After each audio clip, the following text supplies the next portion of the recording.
Bonjour à tous. Aujourd'hui, je voudrais aborder avec vous, en quelques minutes, le sujet du pervers narcissique. C'est un sujet qui est très à la mode. J'avais d'ailleurs fait une interview sur le pervers narcissique. Et c'est vrai que lorsque l'on lit les symptômes ou les caractéristiques du pervers narcissique, on peut s'y reconnaître tout à chacun. On va avoir l'impression aussi parfois qu'on parle de nous, qu'on parle de quelqu'un qui nous entoure. On va toujours trouver finalement une caractéristique qui se ressemble énormément. Et donc on va regarder tout le monde autour de nous, tout notre entourage avec suspicion. Et là je vous demande en fait de faire attention. Il est vrai qu'il existe, d'accord, ce cas, évidemment, malheureusement, c'est répandu et ça commence maintenant finalement à voir le jour parce qu'avant peut-être qu'on taisait ce genre de soucis. Les gens qui étaient sous l'emprise de pervers narcissiques avaient honte, se sentaient coupables justement, et donc ne réagissaient pas ou taisaient leur douleur. Maintenant, c'est quelque chose qui... maintenant, c'est un phénomène qui se dévoile. Ça ne veut pas dire qu'il y en a plus aujourd'hui qu'avant, ça veut simplement dire qu'aujourd'hui, on a moins honte d'en parler, on est moins gêné d'en parler, les langues se délient.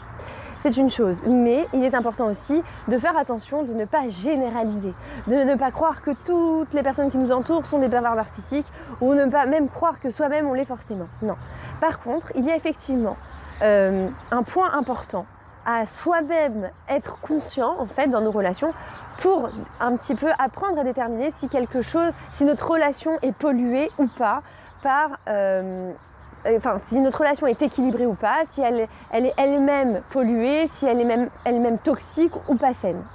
Et en fait, l'élément dont je veux vous parler, la caractéristique propre finalement à une pathologie qui ressemblerait au pervers narcissique, si on est sous l'emprise et qu'on n'en est pas sûr,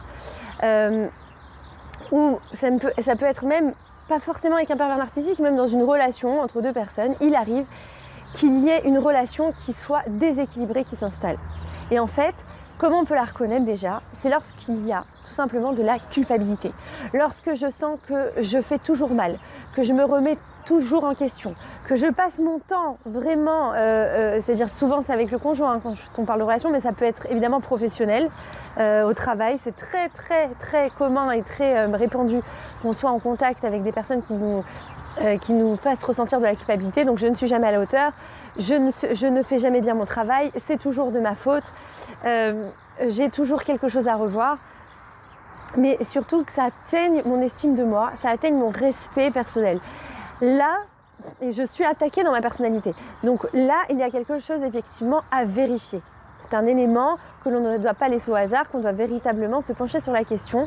Parce qu'à partir du moment où je suis toujours dans la remise de questions, à partir du moment où dans la relation je ne me sens jamais à l'aise, à partir du moment où j'ai toujours l'impression que c'est de ma faute si ça s'est mal passé, que si j'avais dit autre chose, alors la conversation aurait mieux tourné, que c'est mon comportement qui a généré, et ainsi de suite, donc je suis la cause de tous les soucis en gros, alors là il y a effectivement un élément qui n'est pas sain dans cette relation.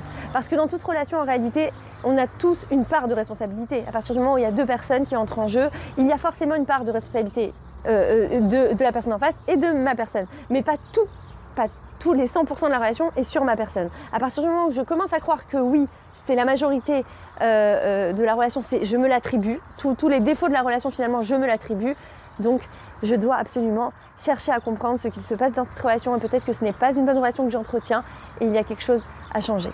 Je vous remercie et vous dis à très bientôt.